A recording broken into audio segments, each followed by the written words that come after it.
10 ఏళ్ళు చాలా సిన్సియర్గా రాష్ట్రం కోసం పనిచేశాం.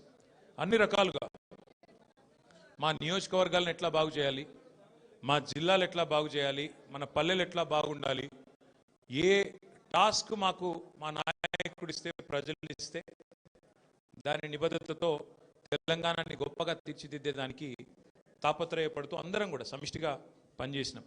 మేమెన్నడూ టైంపాస్ కార్యక్రమాలు చేయలేదు. ప్రత్యర్థుల కుటుంబాలను రాజకీయాల్లోకి లాగి, ప్రత్యర్థుల పిల్లల మీద బురద జల్లి, ప్రతిపక్షాల మీద కేసులు పెట్టి, ప్రతిపక్షాలను మరి కావాలని హరాస్మెంట్ చేసి ఆ టైప్లో టైంపాస్ పని చేయలేదు. మా నాయకుడు గొప్పతనం ఏంటంటే ఇవ్వని వాగ్దానాలను కూడా నెరవేర్చిన నాయకుడు కేసీఆర్ గారు. మేనిఫెస్టోలో చెప్పని హామీలను, మేనిఫెస్టోలో ఇవ్వని వాగ్దానాలను కూడా నెరవేర్చిన నాయకుడు కేసీఆర్ గారు. ఒక రైతు బంధు అయితేనేమి, ఒక కళ్యాణ లక్ష్మి అయితేనేమి, ఒక కేసీఆర్ కిట్ అయితేనేమి, ఇట్లా చెప్పుకుంటూ పోతే 1-2 కాదు, ఎన్నో కార్యక్రమాలు మేము మేనిఫెస్టోలో చెప్పలేదు. కానీ చెప్పకపోయినా ప్రజాహితం కోసం మరి 10 ఏళ్ల పాటు మేము పనిచేసాం. ఇవాళ బాధ అనిపిస్తున్నది, ఎంక్వైరీలతో కాదు, ఎంక్వైరీలకు భయపడేటోడు ఎవడు లేడు, బాధపడేటోడు ఎవడు లేడు. కానీ ఇవాళ ఇంత కష్టపడి మరి కేసీఆర్ గారి నాయకత్వంలో ప్రజలు సాధించుకున్న ఈ రాష్ట్రంలోని పరిపాలన పిచ్చోడి చేతిలో రాయిలాగా మారిపోయింది.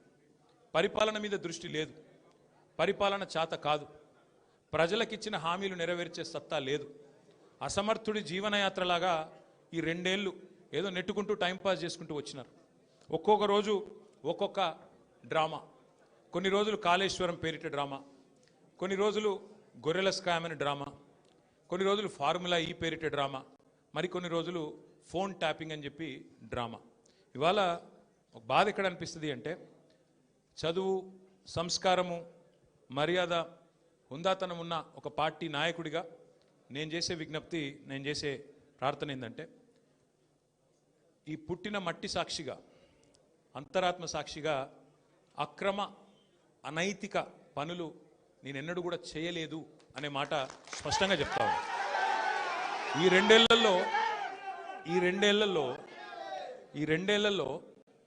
తీవ్రంగా, ఈ 2 ఏళ్లే కాదు, దాదాపు గత 7-8 ఏళ్లుగా తీవ్రమైన క్యారెక్టర్ అసాసినేషన్ ఎఫర్ట్ నా మీద, వ్యక్తిత్వ హననం.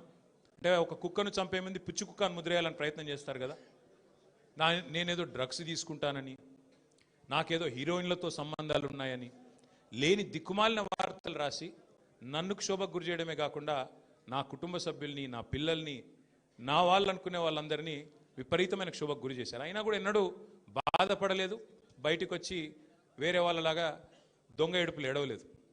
నేను నిబద్ధతతో పనిచేసిన నాయకుని కాబట్టి ఎవరికి భయపడకుండా 2 ఏళ్లుగా తలవంచకుండా పోరాటం చేస్తూ ఉన్నాను. ఇవాళ నేను ఏదో టెలిఫోన్ ట్యాపింగ్లో ఏదో విచారణకు రమ్మని పిలిచారు, బరాబర్ పోతాం, పోయి అడుగుతా. ఏమడుగుతా? ఏం తప్పు చేసింది మా ప్రభుత్వం అని అడుగుతా, ఎక్కడ తప్పు జరిగింది అని అడుగుతా. ఇవాళ వారు సమాధానాలు చెప్పాలి నాకు. గత 2 ఏళ్లుగా ఈ ఫోన్ ట్యాపింగ్ పేరిట ఒక డైలీ సీరియల్ మాదిరిగా, అంతులేని కథ మాదిరిగా లీకుల రూపంలో ఏదైతే మా వ్యక్తిత్వ హననం జరుగుతుందో దానికి బాధ్యులు ఎవరు అని అడుగుతా. ఎవరో హీరోయిన్ల ఫోన్లు ట్యాప్ అయినాయని మీరే ఒక 2 నెలలు నడిపిస్తారు డ్రామా. పోలీసు వాళ్ళు, కాంగ్రెస్ పార్టీ వాళ్ళు మీరే లీకులు ఇస్తారు, మీరే రాయిస్తారు, మీరే మళ్ళీ మీదికెళ్ళి మా వ్యక్తిత్వ హననం చేసే ప్రయత్నం చేస్తారు. ఇక వీళ్ళని బెదిరించిందట, వాళ్ళని బెదిరించిందట అని మీరే రాపిస్తారు 2 నెలలు. మళ్ళీ 3వ నెలలో